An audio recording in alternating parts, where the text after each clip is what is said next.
everyone, I'm Pallavi Iyengar.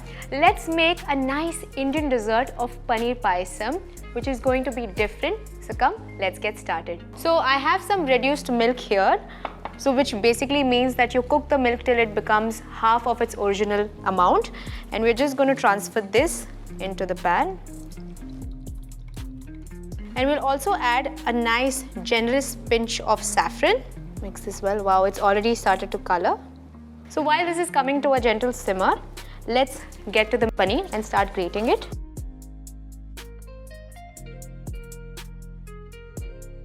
Keep stirring it, we don't want it to burn. So the milk has come to a gentle simmer. Now let's add paneer.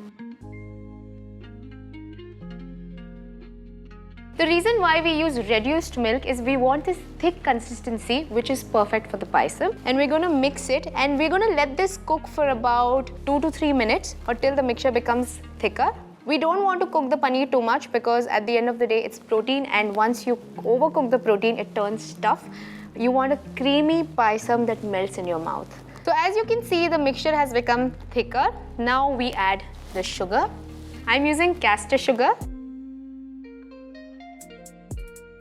And we mix this. We're just going to cook this till the sugar melts, which will take about a minute or two, not more than that. So the sugar has melted completely.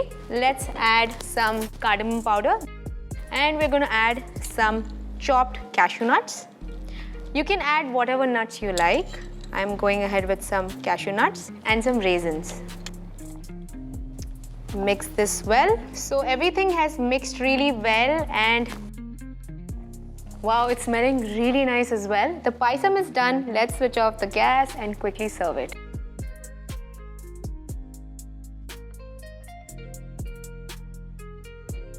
All I'm going to do now is garnish it with some saffron. Just a little bit. So here you go, Paneer Payasam is ready. It is different, it is unique, and it is absolutely tasty.